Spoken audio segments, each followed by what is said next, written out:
Časi zanimivi, kaj se dogaja trenutno z avtoriteto v sodobnih časih. Malo se je postavilo na glavo.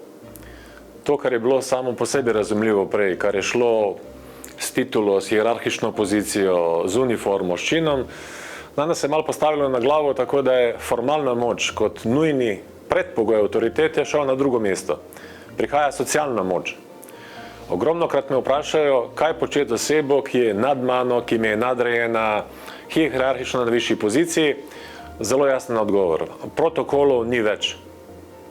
Časi so taki, da je treba drugo osebo, največkrat skozi odraslo empatijo ali metapatijo, dobro, natančno profilirati in tem, kar si ugotovil, prilagoditi svojo komunikacijo.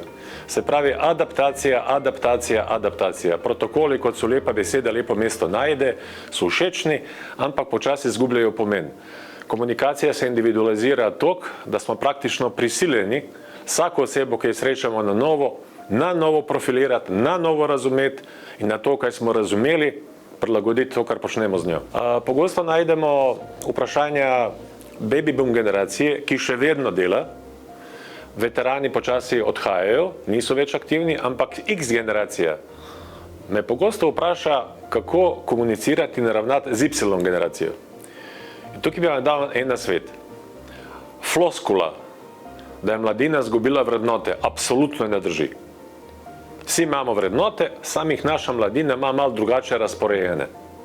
Vaša naloga je, če vodite to mladino, ki nam je zelo dragocena, vidimo v njej bleščečo prihodnost, potem ste dolžni se prilagoditi njihovim vrednotam, ker drugače bo prišlo do hudih nesporazumov.